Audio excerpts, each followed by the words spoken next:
ब्रह्मचर्य हानि से सबसे बड़ी हानि होती है, वो स्मृति पे फर्क डालता है, शरीर में प्रमाद पैदा करता है, आलस्य, सोने का मन करता है, कमर, घुटने, इनमें दर्द शुरू हो जाता है, बहुत खाने की प्रवृत्ति या बिल्कुल न खाने की प्रवृत्ति, मतलब जीवन को बर्बाद करने के लिए वे पूरा है। जैसे 20 वर्ष तक ब्रह्मचर्य रहें और फिर इसके बाद गृहस्थ धर्म में जाएं तो एक अनुकूलित वातावरण उनको गृहस्थ में, तो वो निकल जाएंगे बढ़िया जीवन, और 20 के पहले ही ब्रह्मचर्य नष्ट कर दिए तो बहुत बड़ी हानि हो। 4 बजे उठ करके शौच स्नान करके यदि 20 मिनट व्यायाम करोगे रोज, तो आप देखोगे वरदान की तरह काम करेगा। दवा कोई वर्जिश से बेहतर नहीं, नुक्शा है कम खर्च, बाला नसेन शक्ति बढ़े, फुर्तील है चोट न अधिक पिराए, अन्न पचे चंगा रहे, कसरत सदा सहाय। अगर आप ब्रह्मचारी हो तो ग्रंथ का ग्रंथ कंठस्थ कर सकते हो, कोई परेशानी नहीं होगी दिमाग में। आज जो बच्चे कहते हैं ज्यादा पढ़ो तो सर दर्द करने लगता है, आंखें कमजोर है, ब्रह्मचर्यहीनता, खुली बात कह रहे हैं, ब्रह्मचर्यहीनता।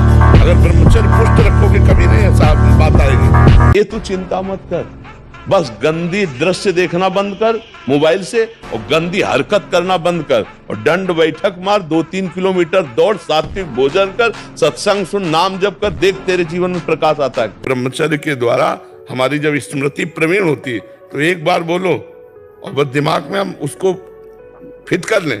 आप कभी जीवन में पूछ लेना, तो हमारे जो बच्चों को प्रेशर लगता है ना पढ़ाई, वो ब्रह्मचर्यहीनता के कारण लगता है। एक आनंद की अनुभूति, ब्रह्मचर्य एक शीतलता है, ब्रह्मचर्य एक बल है, और ब्रह्मचर्य ब्रह्म है, उसको समझना चाहिए। ब्रह्मचर्य में एक जोश होता है, एक उन्माद होता है, एक जिद्दी स्वभाव होता है, हारने का स्वभाव ही नहीं होता ब्रह्मचारी का। जहाँ हारने का स्वभाव होता है वहीं वो विजय प्राप्त करता है। आप सच्ची मानिए, आप 2 महीने ब्रह्मचर्य, अगर गृहस्थ है 2 महीने ब्रह्मचर्य रहिए, 2 महीने केवल, और फिर आप देखिए आपको कैसा लगता है। और उस ब्रह्मचर्य से युक्त होकर फिर संतान उत्पन्न क्रिया की, आप देखिए वो संतान कैसी तेजस्वी होगी। आप उसको समझिए। आप जिसे बिल्कुल साधारण बात समझ रहे हैं, आप समझ रहे हैं आपको छूट मिल गई विषय भोगों के लिए, नहीं, सावधान।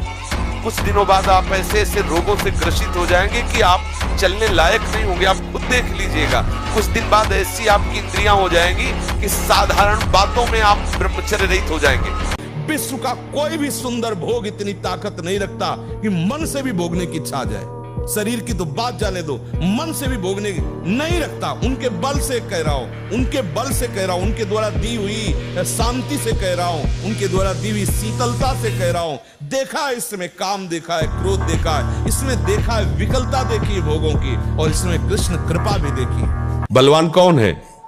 दूसरा गाली दे रहा, आप सह गए उसे बलवान कहते, उसके थप्पड़ मार दिया उसे बलवान नहीं कहते। बल आप में क्षमा है तो आप बलवान हैं, काम को आप जीत रहे हैं आप बलवान हैं, लोभ को आप जीत रहे हैं आप बलवान हैं, दूसरा कोई बीमार पड़ा है आप उसको सेवा कर रहे हैं, कोई चाह नहीं, ये आप बलवान हैं। एक मन अन्न के बाद, एक मन अन्न जब शरीर में जाके पच जाता है पूरा, तब एक बार संतान उत्पत्ति के योग्य वीर बनता है, एक मन अन्न में। तो आप सोचो 40 किलो अन्न पचाने के बाद वो जब ठीक से पच जाएगा, तो एक बार जो आप हस्तमैथुन करके वीर नष्ट करते हैं वो, और आप दिन में 4 बार करते हैं, आपकी हालत क्या होगी? जो पूर्व संचित है वो हड्डी हड्डी से निकल जाएगा। इसके बाद तुम ऐसे जानवरों की तरह जियो। 1 साल में आप बदल जाओगे, 1 साल में चेहरा बदल जाएगा, जीवन बदल जाएगा। नाम जप करो, आध्यात्मिक शक्ति बढ़ाओ, व्यायाम करो, शुद्ध भोजन करो, शारीरिक शक्ति बढ़ाओ, अभी आप बलवान बन जाओगे।